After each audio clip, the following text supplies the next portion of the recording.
বড় চাঁদঘর উত্তরপাড়া, সেখানে তৃণমূলের একটি ক্যাম্প অফিস রয়েছে। আমরা একটি ড্যামি এখানে দেখতে পাচ্ছি, যে এটা হচ্ছে ড্যামি ইলেকট্রনিক ভোটিং মেশিন, বাক্স দিয়ে তৈরি করা হয়েছে এবং তাতে আলিফা আহমেদের 1 নম্বরের নাম রয়েছে, সেটাও দেখানো হচ্ছে।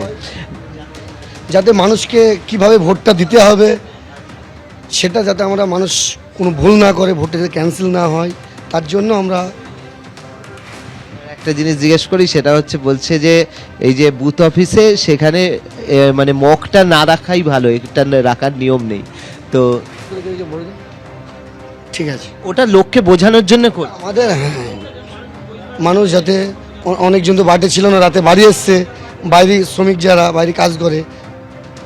এটা বক্তব্য হচ্ছে, একটা নির্বাচন কমিশন বলে যে এই ধরনের বুথ অফিসে কোনো ড্যামি ইলেকট্রনিক যে ভোটিং মেশিনের কোনো ড্যামি রাখা উচিত নয়, কিন্তু যারা রয়েছেন তাদের বক্তব্য অনেকেই থাকেন না, তারা বাইরে ছিলেন, তারা এসছেন, কত নম্বরে তাদের দলীয় প্রার্থী রয়েছে সেটা বোঝানোর জন্য তারা শুধুমাত্র একটা বাক্সের মধ্যে ড্যামি করে বোঝাচ্ছেন, যাতে তাদের অসুবিধে না হয় সেই কারণে।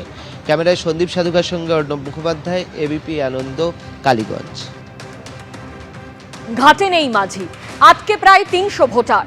কালীগঞ্জ বিধানসভার উপনির্বাচনে আজব কাণ্ড। পলাশীর কাছে ফুলবাগান গ্রামে বিপত্তি। ভাগীরথী নদী পেরিয়ে ভোট দিতে যেতে হয় ভোটারদের। নৌকা রিজার্ভ করলেও দেখা নেই মাঝির। অনেকেই নৌকায় এসেছিলেন কিন্তু ফিরতে পারছেন না।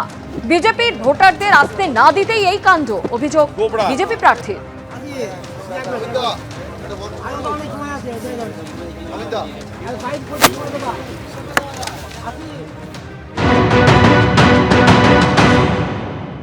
আমরা এখন দাঁড়িয়ে আছি কালীগঞ্জ বিধানসভার অন্তর্গত ফুলবাগান অঞ্চল, গোবরা ফুলবাগান অঞ্চল, যেখানে এই যে নদী দেখা যাচ্ছে, নদীর ওপারে একটি গ্রাম রয়েছে, যে গ্রামে প্রায় 200 থেকে 250 ভোটার বা তার বেশিও হতে পারে, তারা আসতে পাচ্ছেন না নদী পার করে এইখানে। তার কারণ রিজার্ভ করা হয়েছিল নৌকো রয়েছে, ভোটার রয়েছে, কিন্তু মাঝি নেই। মাঝি কোথায়?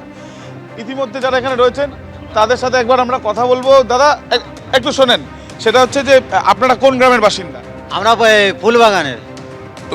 নদীর ওপারে? হ্যাঁ। কোন নদী এটা ভাগীরথী। তো কি হয়েছে, মানে আসতে পারছিল না? ভোট দিতে আসছিলাম, যে নৌকো পার মারতে গিয়েছে, নৌকোটা একটা ছেলে মাঝি পড়ে গিয়েছে, জলে ডুবে মরে গিয়েছে। দিয়ে আর আমাদের পারে কোনো রাস্তা নাই, ঠিক আছে। দিয়ে তারপরে আমরা মাঝি নৌকোটা দিয়ে এসে আমরা কোনো খেয়াঘাটে পার হয়ে আমরা ভোট দিয়ে আর আমাদের যাওয়ার রাস্তা পেয়েছি না, কি করে যাবো। এই ঘাটে আরো রয়েছে ওখানে যারা আসতে পারছে? লোক আছে, প্রায় 150-200 লোক আছে। 5 টাকা করে অনেক লোক আছে, আসতে পারে। কত লোক?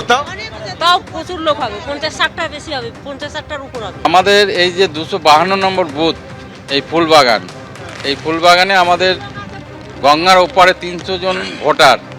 এই ভোটাররা ভোট দিতে আসে এপারে, মানে স্কুলে ভোট। তা আমাদের ভোটাররা হঠাৎ নৌকায় ভোট দিতে আসছিলেন, হঠাৎ রহস্যজনকভাবে মাঝি জলে পড়ে নিখোঁজ হয়ে যায়। এটা আমাদের কাছে একটা রহস্যজনক মনে হচ্ছে, কিন্তু নির্বাচন কমিশনারের তরফ থেকে কোনো ব্যবস্থা নৌকা করে যে পারে ভোট দেওয়ার কোনো ব্যবস্থা হয়নি। এটা নিয়ে আমরা নির্বাচন কমিশনারকে এখনই কমপ্লেন করব। নির্বাচন কমিশনের তরফ থেকে কোনো ব্যবস্থা নেওয়া হয়নি, তেমনই কিন্তু কথা বলা হচ্ছে। ক্যামেরা দীপেন্দু সিংয়ের সাথে আবির দত্ত, এবিপি আনন্দ, কালীগঞ্জ।